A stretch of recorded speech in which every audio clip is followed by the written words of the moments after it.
We touched on indeterminate systems using Appendix C and the simply supported and cantilevered systems that were already solved for in there. And we're going to go a little bit more generalized now with our indeterminate systems.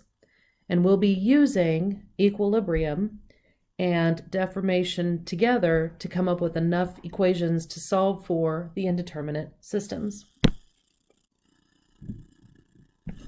Let's say we are given this solid bar that's loaded with 3 torques at the distances shown. Find the reactions at fixed ends A and B. So fixed ends A and B, we can assume positive torque TA and a positive torque TB. I want to start with equilibrium, so if I sum my torques using right-hand rule to set positive and negative torque, I would have TA minus 180 plus 250 minus 100 plus the torque at B, and I would find that the torque at A is equal to 30 minus the torque at B. This is the only equilibrium equation I have available, so I'm stuck.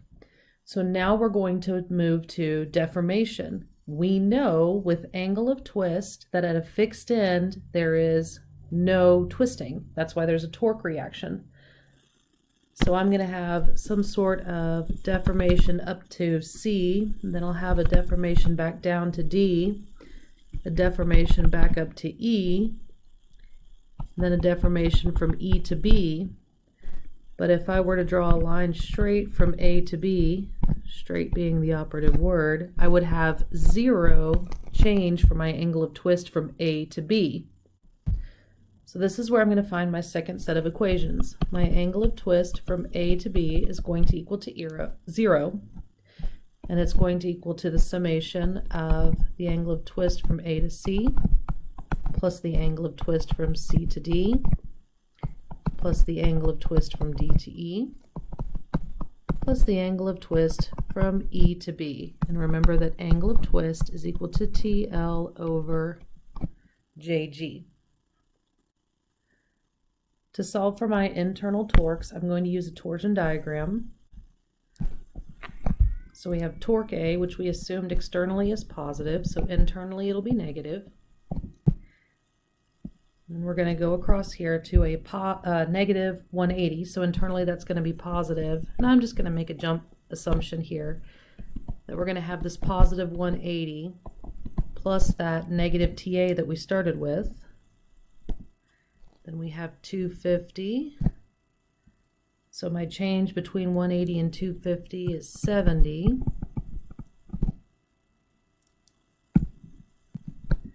And we have that 100.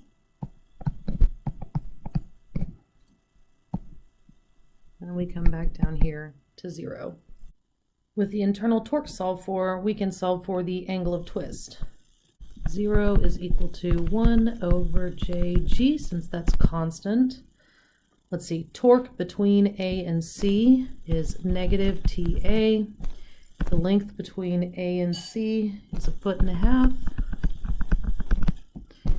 Plus torque between C and D, 180 minus TA. Its length is 2 feet. Torque between D and E, negative 70 minus TA. Its length is 3.5 feet. Then last, 30 minus TA between E and B, and its length of 1.75 feet. We're going to find that when we combine the coefficients on one side, we have 8.75 TA, and is equal to the constant 167.5, which gives TA a value of 19.1, and we will be in pound feet, because that's what all the torque loads were when we made the diagram. And with TA, we can plug that back into our equilibrium equation. 19.1 pound feet. and we will solve TB.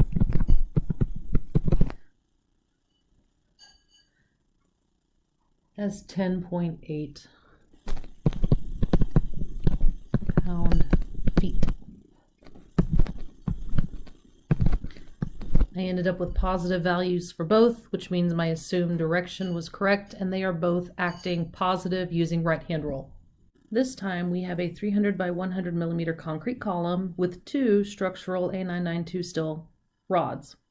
We want to find the required diameter of the rods so that 35% of load P is carried by the steel. We're going to approach this the same way: equilibrium first, deformation second. We already kind of have our equilibrium, where our sum forces in the y direction will be minus P plus the force of the steel plus the force of the concrete. So the force of the concrete plus the force of the steel will equal the load P, and 0.35 of P is equal to the force steel, meaning that the other 0.65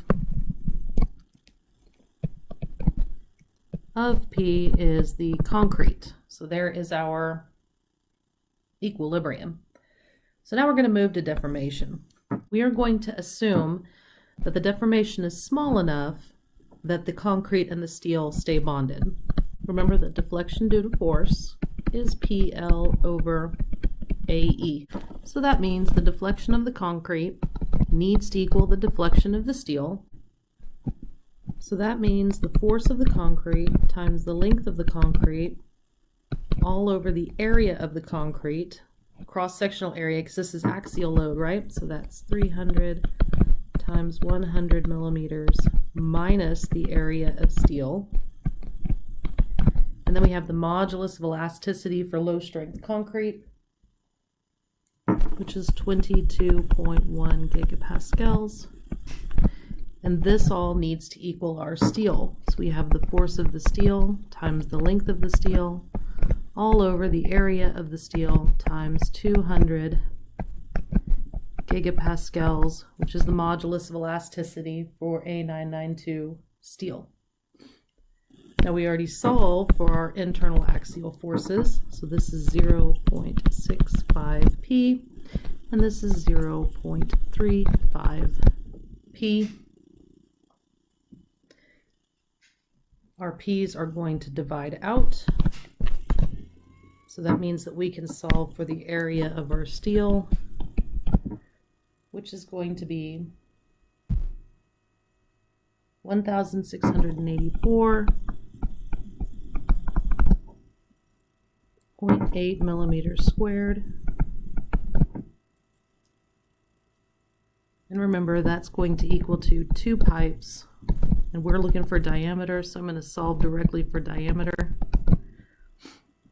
And we find that the diameter required is 32.7 millimeters for each bar. In this case, we're given 2 different materials, red brass and a magnesium alloy, and we've got a small gap between these two. And we want to find the axial stress within the members when the temperature increases to 60 degrees Fahrenheit, or increases by 60 degrees Fahrenheit. They have the same cross-sectional area.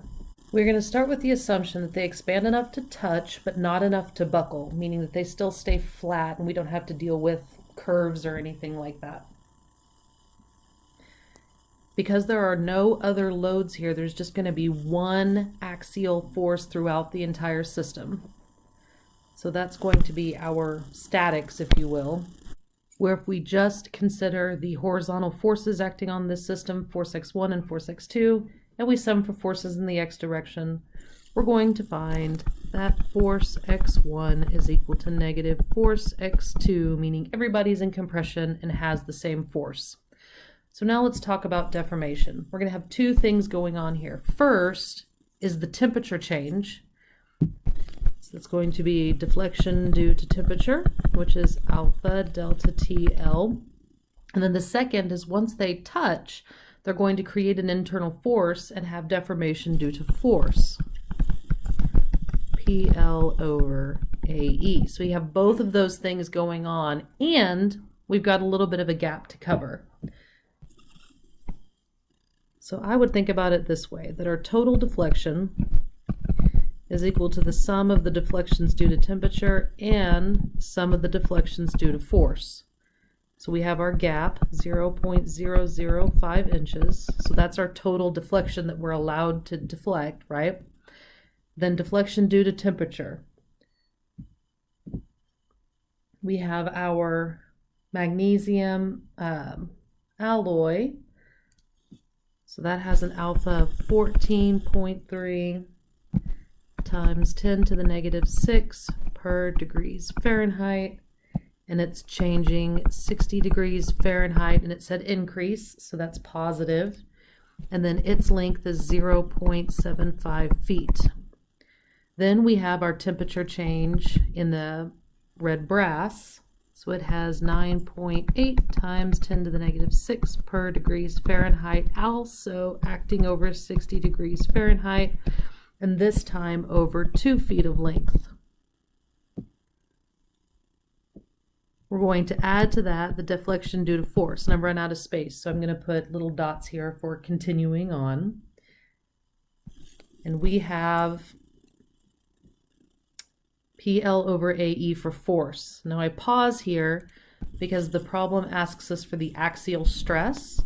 So I have a third equation I need to write here. Axial stress is axial force over the area, which is the first half of our equation here. So I can just leave that as axial stress in my deflection due to force.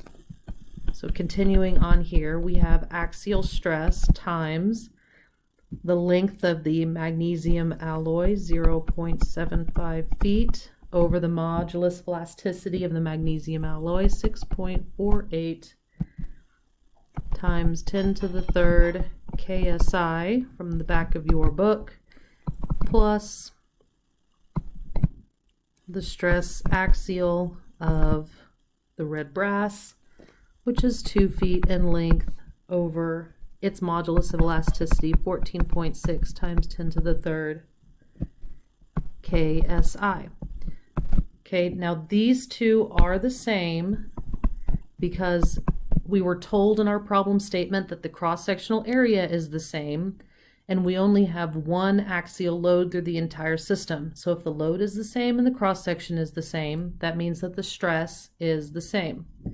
Also notice that we're adding everything together, so we're assuming elongation for everything. Now we know elongation for the temperature because it's a temperature increase, but we can tell from common sense that it's going to be compressive stress because it doesn't increase anymore, so it has to push back on each other.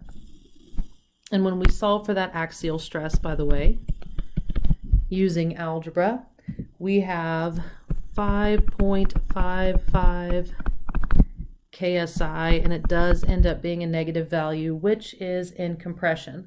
So don't forget those conversions. So checking our assumption that it's in the elastic region, which is the reason we get to use that PL over AE value, we find that the yield stress for the magnesium alloy